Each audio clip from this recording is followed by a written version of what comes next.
Hi everyone, I'm Lucas Vanhaelewyn, a PhD researcher from Ghent University, and it's a great honor to be here today with Professor Marc van Montagu for this interview on behalf of ASPB and Conviron.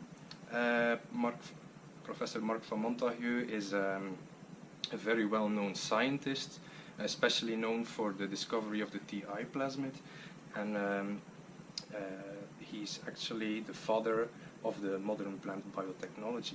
You have been strongly promoting GMO technology, so I can imagine this comes with challenges, especially criticism. How do you deal with criticism about GMO and what you work with? And what would you advise to young scientists how we should talk about our work towards the general public? An interesting question, because in our education we learn about science, but we don't learn about society, and we don't learn about the economics of the society.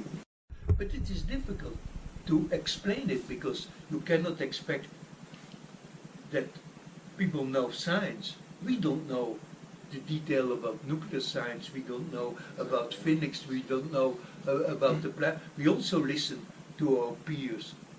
So we have to learn to listen to society who wants explanations and be able to talk to them and not just say, oh, you are silly, you don't know science. We are as silly as all the others, because all the other science we also don't know.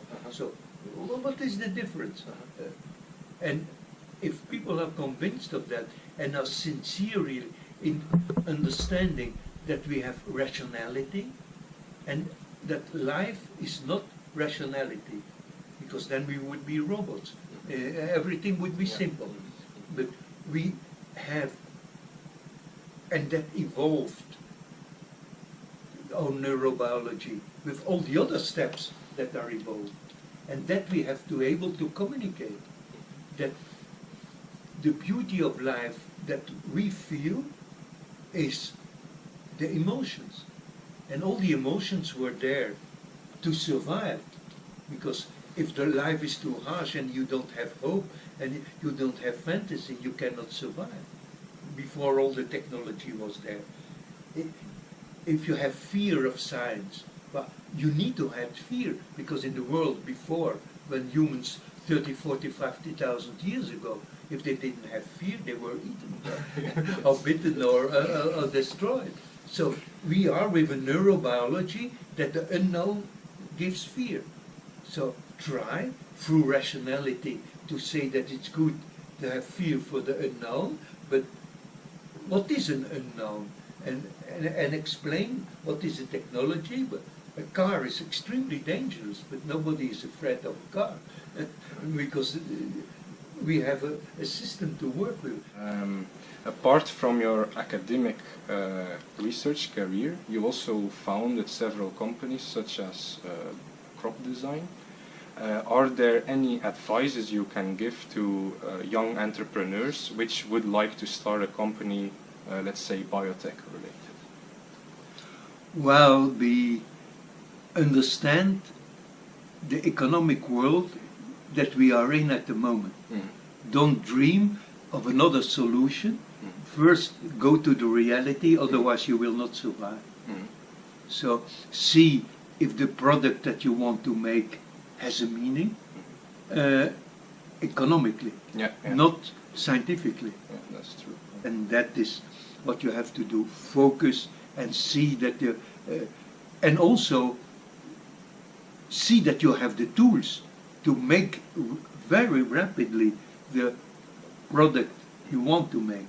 And already know that we live in a world of regulatory and that you will need most of the money for lawyers and regulatory sequences and not for science.